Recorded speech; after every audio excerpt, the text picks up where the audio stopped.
m'appelle Pascal Nubli, je suis étudiant au doctorat. Mon projet de thèse, c'est l'étude de la fabrication des semi-conducteurs poreux appliqués à l'isolation thermique dans les microsystèmes électromécaniques, ou les MEMS. Donc je développe des matériaux qui servent d'isolant thermique dans les MEMS. Il y a certains types de MEMS où typiquement il y a des éléments chauffants, et donc ça on a besoin de les isoler pour réduire la consommation d'énergie, améliorer les performances, etc. Et donc pour ça, on a besoin de matériaux isolants thermiques. Les matériaux sur lesquels je travaille, ce sont les semi-conducteurs poreux.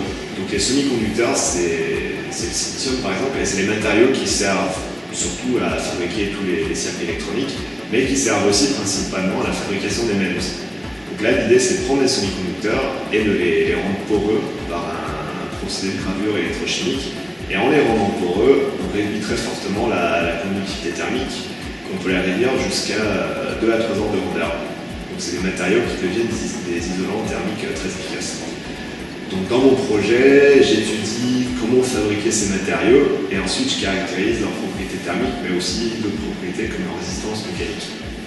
Donc là, on rentre dans les salles blanches. Donc les salles blanches, c'est un environnement contrôlé. Dans une salle blanche, l'air est filtré pour enlever le maximum de poussière, pour avoir vraiment un environnement le plus propre possible.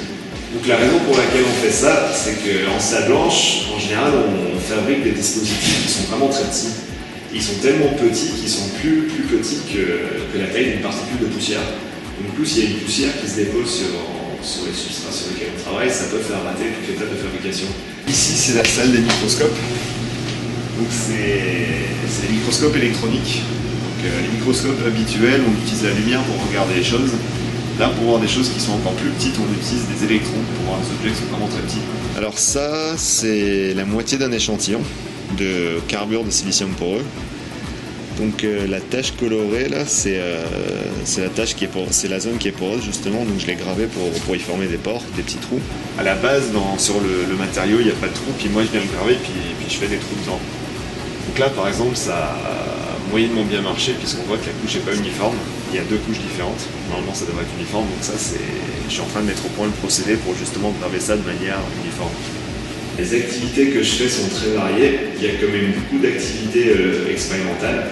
Donc il y a une bonne partie du temps passé au laboratoire à fabriquer les échantillons de semi-conducteurs poreux. Donc à étudier le procédé de fabrication, comment est-ce qu'on fabrique le matériau. Après, il y a aussi une bonne partie au laboratoire à justement caractériser les matériaux, donc étudier sa morphologie, mesurer ses propriétés thermiques.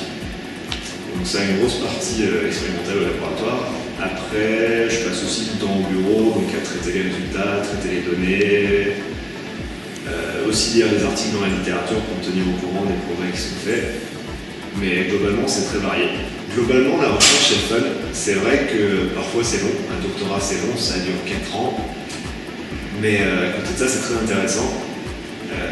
Ce qui est bien, c'est que souvent on est vraiment autonome sur notre projet. Donc c'est notre projet de recherche, on l'aime de la façon qu'on souhaite.